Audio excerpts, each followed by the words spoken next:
you have. In Malachi 3:10, it says, "Bring all ye tithes into the storehouse, that there may be meat in mine house, and prove me now herewith, saith the Lord of hosts, if I will not open the windows of heaven and pour you out a blessing, that there shall be no room to contain it." Okay? In what she was just reading, and when you come, Elisha was telling the woman, when you come in, shut the door upon you and your sons, and pour out into those vessels, and you'll set aside those that are full. Those vessels, even though they were full, those got set aside, and the oil continued to pour as long as there was vessels. Yes.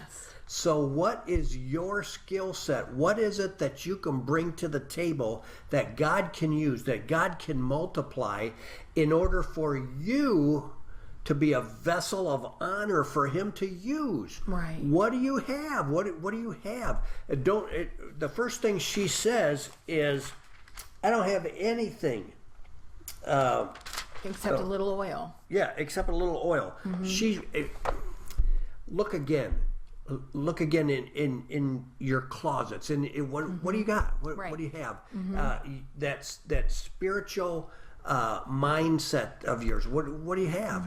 Start checking yourself. Right. And the Lord will use what He can and what you have in order to Right. multiply it. Not for you to get rich. Right. It's not about that. That's just the blessing that comes along sometimes with it. I mean, Yeah. some do because the abundance is so much there. Yes. In this story, the Lord uses Elijah to bless her, and then He says, "Now all of them are full, all the vessels are full that you borrowed.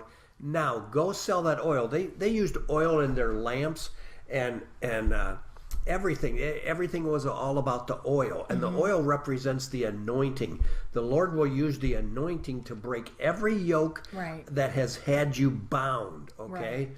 so He allowed her to be blessed to the point where now she becomes an entrepreneur